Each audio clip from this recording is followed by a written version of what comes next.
Welcome into another episode from the Critic Selective on the Dad Panther, and today we are talking a gut-wrenching story. It's a documentary.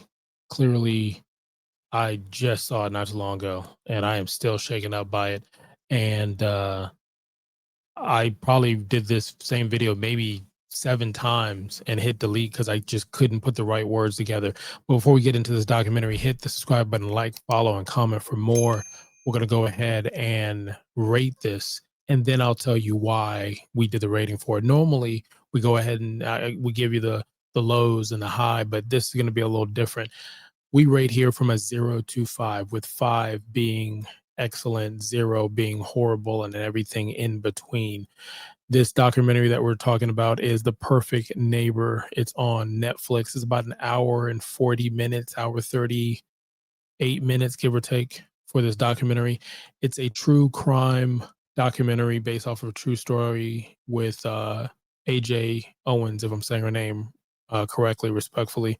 A situation that happened in Florida that made the news, made social media, and it's a story that's told not maybe the traditional way with a lot of documentaries, and we have some documentaries that we've done here, but it's done with using really just the body cam, the 911 footage, and using the interviews that the police were using with the people involved.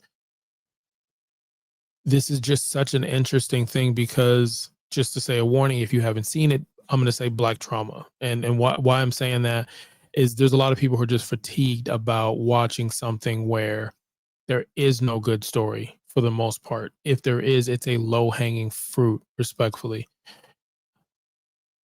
There was a part of this where I had to fast forward. I just couldn't watch a story, unfortunately, that we've seen play out so many times. So many times. It even says at the end how many times. And I'm just paraphrasing the number at the end of the movie, that this happens more than 600 times. Various different ways, but the outcome in most cases, you're looking at about 600 times just in the US per year that incidents like this happen. That is ridiculous. I can't put a word to that. I'm going to go ahead and rate this a 5. This is a 5. It's just, as far as it being a documentary, it is shot the way it should be, in my opinion. Whether you do traditional interviews and stuff like that, it allows the information to be given to you, and then you break it down the way that you need to. And if you have a heart, you have a soul, you have something inside of you that still makes you human. And in today's society, it's hard to kind of get that, because you could have someone watch this and not feel or take anything from it.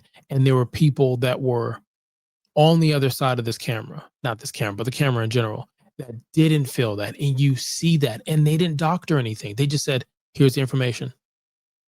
Do what you want with it. And it was just so gripping because, like I said, it hit home to me because I am Black, I'm African American.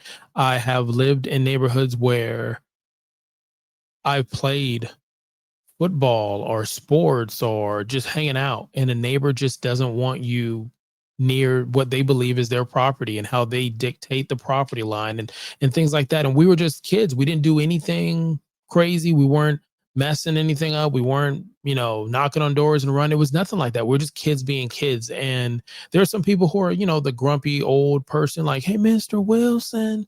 But a lot of them, they kind of get a bad rep. If the ball goes over the fence, you just knock on the door and they'll help you. They'll get you the ball back in most cases. A lot of times what I've learned in my life is there's something you probably have in common. Like the person likes trains or space or something, and you start this long conversation and then you realize the neighbor's not so, creepy. They're just, you don't know them, they're misunderstood, or you're misunderstood, or I don't know, whatever the case was. But unfortunately, this story doesn't play out that way. And it's really unfortunate.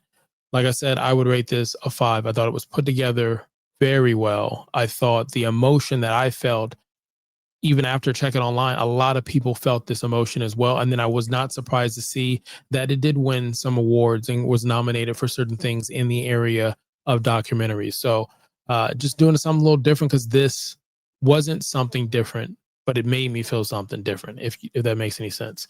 So you could have been anywhere in the world and you chose to be here. I greatly appreciate that. Hit the subscribe button, like, follow for more.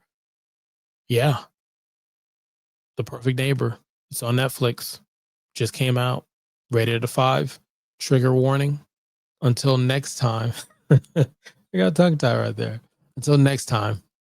Kalika allow.